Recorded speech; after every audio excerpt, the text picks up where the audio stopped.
Bonjour à toutes et à tous et bienvenue pour cette nouvelle vidéo post-Hélène.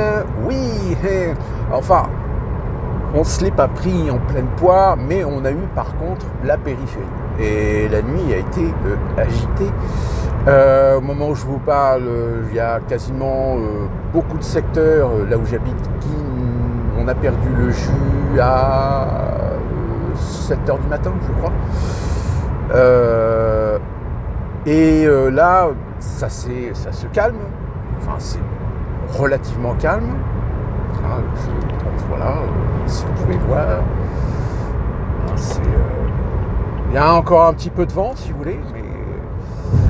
Et le problème, c'est pareil. Hein, on est quand même dans une région, comme je vous l'ai dit dans la précédente vidéo, qui est très boisée. Donc, évidemment, les chutes d'arbres, ça peut vous paralyser littéralement tout le réseau routier. Moi, j'ai pas de dégâts, j'ai juste mon arbre en façade. Il y a une grosse branche qui n'a pas résisté au vent, donc elle est en train de s'affaisser. Mais par contre, j'ai des grands arbres de chez mes voisins. Il y a des morceaux qui sont tombés sur la route. Donc là, c'est un petit peu la panique dans les services, à la fois électriques, pompiers, etc. Là, je peux vous dire que être pompier en ce moment, ça va être du 72 heures d'opération. L'œil de la tempête tropicale est passé en fait sur Atlanta et nous, du côté de Asheville. Évidemment, tous les endroits où il y a des rivières, où il y a... alors nous, on a une rivière avec un bassin de rétention, puisqu'on a des barrages hydroélectriques. Donc évidemment, toutes ces zones-là, il y a eu pas mal d'inondations. Du côté de Charlotte aussi, la ville, il y a des endroits qui sont un petit peu en forme de cuvette. Donc il y a beaucoup d'endroits où il y a eu beaucoup d'inondations. Mais d'une manière globale, c'est pas catastrophique, si vous voulez. Pour l'instant, il n'y a pas de moi, pour l'instant, vous voyez, je roule. Alors oui, par contre, il y a pas grand monde sur l'autoroute. Vu que je n'ai pas reçu d'advisor de mon employeur pour me dire oui, non, on va fermer en fait. Non, parce que là, en fait, c'est la fin. C'était surtout cette nuit que ça a été agité.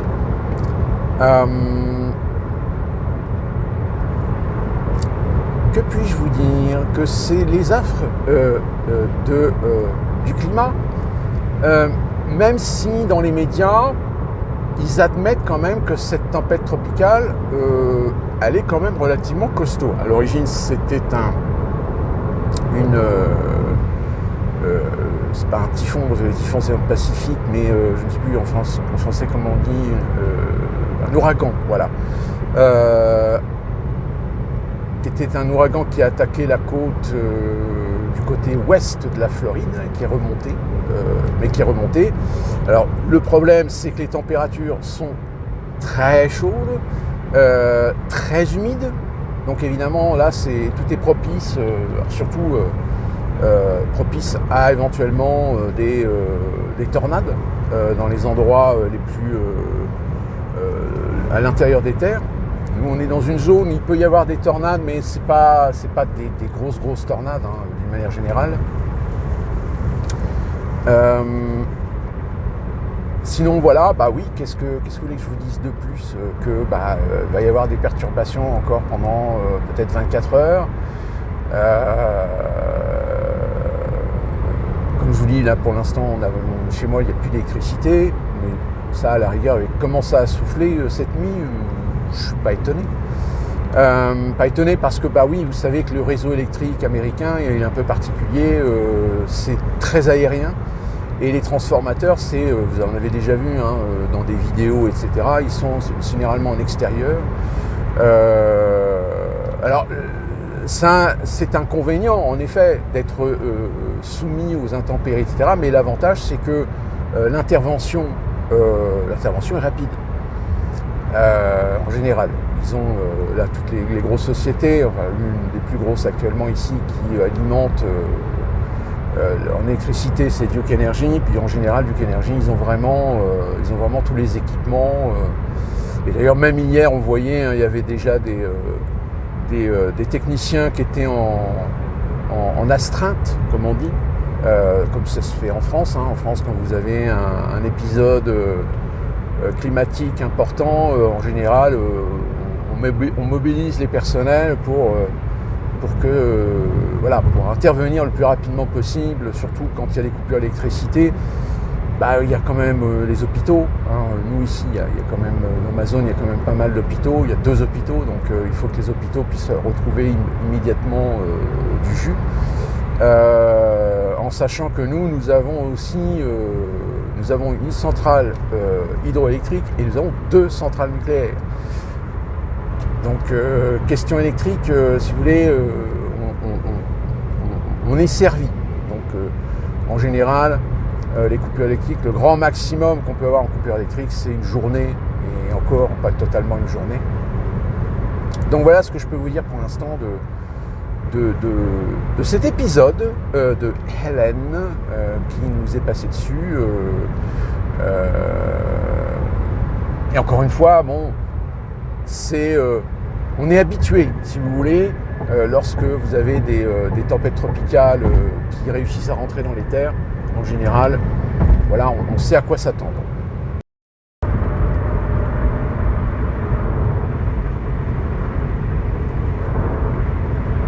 Ah oui, le ciel est relativement noir.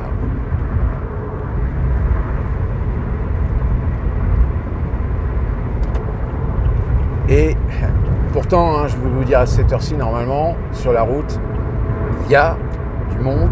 Enfin, il y a du monde. Ça circule, c'est fluide. Mais là, franchement, il n'y a personne.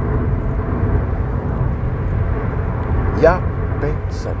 Et vous pouvez voir sur la gauche, je vais vous montrer. Pour vous montrer à tel point qu'il y a beaucoup de vent. Il y a l'avion, là, lui, il est en vent. Là, il doit avoir le vent en front. Donc, il est presque limite en planeur, là. Voilà, ça ressemble à de l'orage, mais là, c'est ce qui ressemble à de la périphérie d'un orage tropical.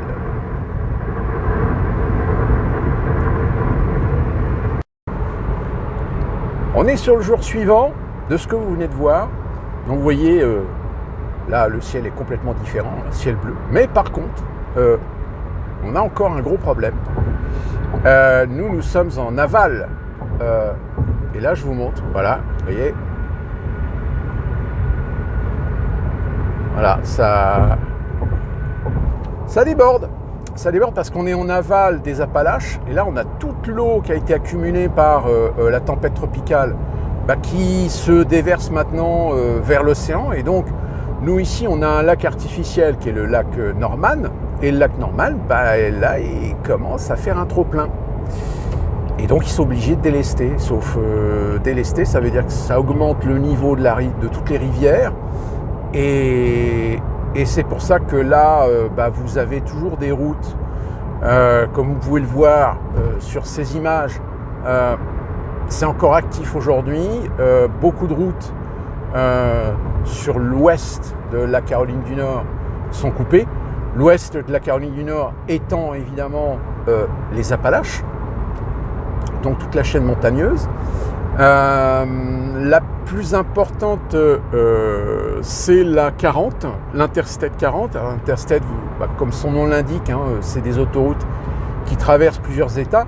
Et la 40, c'est une des autoroutes qui permet d'aller d'est en ouest, c'est-à-dire traverser toutes les États-Unis.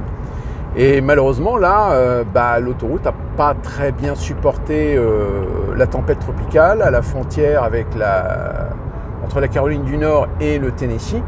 Et il y a plusieurs portions de cette autoroute finalement qui sont devenues impraticables, dont des parties qui ont été littéralement détruites. Alors, c'est gênant parce que comme je vous l'ai dit, c'est une des autoroutes qui sert énormément pour tous les trafics, les trafics routiers commerciaux de tous les camions. Et donc du coup, là on est en train de voir des flots redescendre sur les autres interstates, soit un peu plus haut ou soit un peu plus bas. En plus bas, je ne sais plus laquelle. Je crois que c'est la 80. Non, je ne sais plus. Et donc évidemment, là, nous, on est dans la zone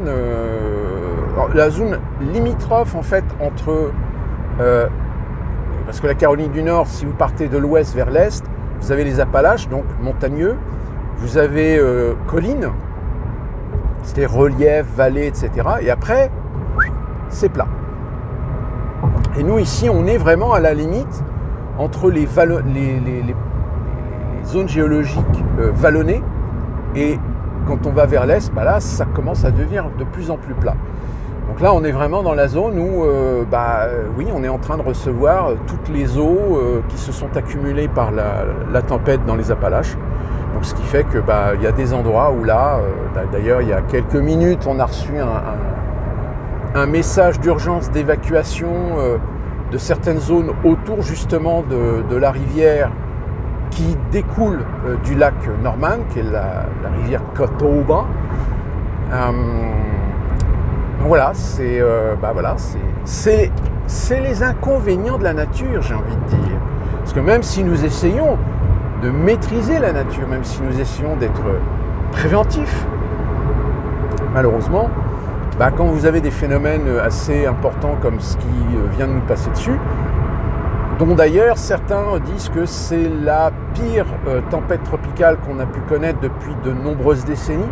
En général, c'est soit des ouragans, mais on a des queues d'ouragans dans notre zone, et là on a eu carrément une tempête tropicale qui nous est passée dessus.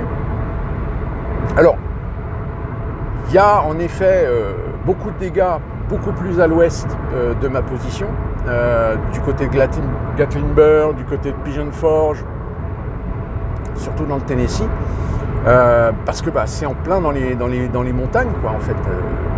Je rappelle, les Appalaches, c'est pas les Alpes, bien au contraire, c'est plutôt, on va dire plutôt un peu l'équivalent des Vosges en France, mais ça n'empêche pas que tout ce qui est eau en général, rivières, torrents, etc., oui, tout d'un coup, quand ça grossit, et surtout quand vous avez depuis des décennies, alors il y a eu des crues, c'est arrivé, sauf que il y a des endroits avec des bassins de rétention, avec des lacs artificiels, où finalement on a commencé à construire.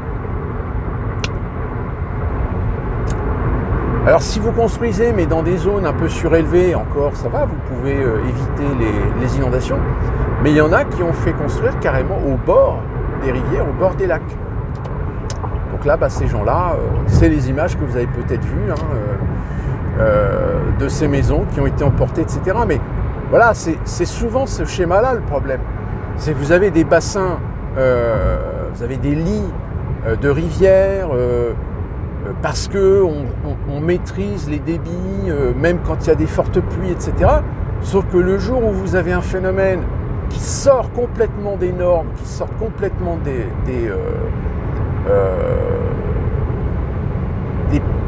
phénomènes récurrents, exceptionnel, mais qui est plus exceptionnel que l'accoutumée, là tout d'un coup, oui. Alors évidemment, c'est le réchauffement climatique. Putain, mais arrêtez avec le réchauffement climatique. Oui, il y a un phénomène, oui, il y a quelque chose, mais on s'adapte. On s'adapte parce que ce qui vient de se passer, ça va se reproduire. Ça se reproduira l'année prochaine, ou dans 2 ans, ou dans 5 ans, ou dans 10 ans. Donc autant adapter nos infrastructures à ces phénomènes que nous connaissons et qui ont su démontrer leur capacité destructrice sur nos installations, sur nos infrastructures urbaines en particulier. Mais bon, vous savez, l'appât du gain, c'est comme quand vous allez sur la côte, je vous ai montré dans la vidéo quand je suis allé sur la côte de Caroline du Nord. L'appât du gain, c'est pourquoi ne pas construire des terrains qu'on peut vendre des millions de dollars pour des maisons. Alors oui, les maisons, on les met sur pilotis, mais Bah là, il y en a quelques-unes encore là, qui sont effondrées, hein, qui sont parties avec la mer. Hein. Puis attention, bah, oui, c'est des maisons qui coûtent très très cher. Et qui coûtent encore plus cher au niveau assurance. Parce que fatalement, comme c'est des maisons qui sont destinées un jour ou l'autre à finir dans la mer, bah, les assureurs, eux, ils vous font payer encore plus cher.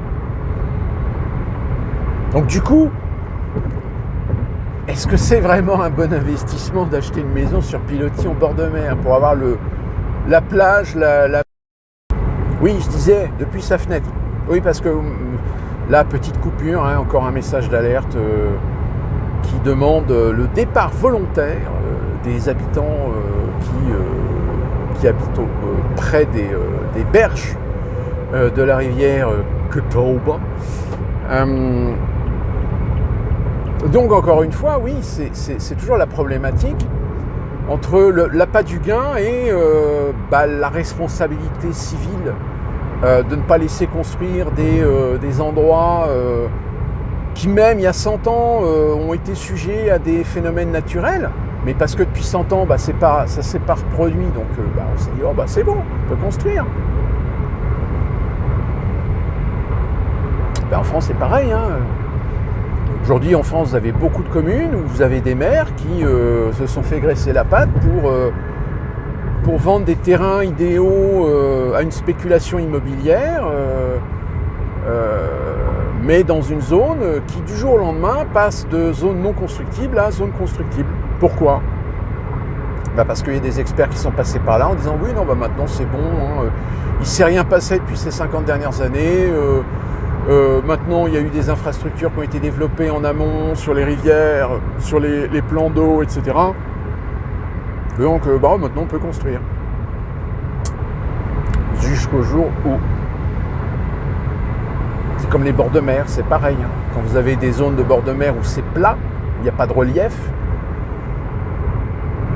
le jour où vous allez avoir une grosse tempête, je pense en Aquitaine par exemple, et que cette tempête va pousser l'océan vers les terres, et là tout d'un coup on va se dire les gens ont été inondés, etc. Mais c'est déjà arrivé en plus. Hein. C'est ça qui est formidable, c'est que... Alors, en effet, c'est déjà arrivé, donc vous avez des zones qui du jour au lendemain ont pris une responsabilité et ont interdit des zones constructibles, mais comme il y en a d'autres, non en fait. C'est la connerie humaine, l'appât du gain. Donc voilà pour cette petite vidéo en lien avec Hélène, pour ce qui me concerne.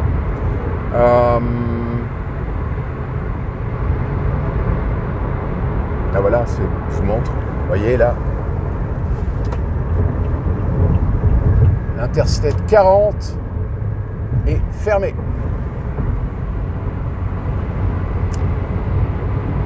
Sur ce, on se retrouve pour une prochaine vidéo, parce qu'évidemment l'actualité est toujours ce qu'elle est en France, avec un gouvernement de branquignoles. Et puis Netanyahou, on va être très clair. Hein. Netanyahou à l'ONU, oui, il y en a qui sont partis, qui n'ont pas écouté, qui ont hué, etc. Mais Netanyahou, qu'est-ce qu'il a fait ? Il dit, c'est qui le patron ? À bon entendeur.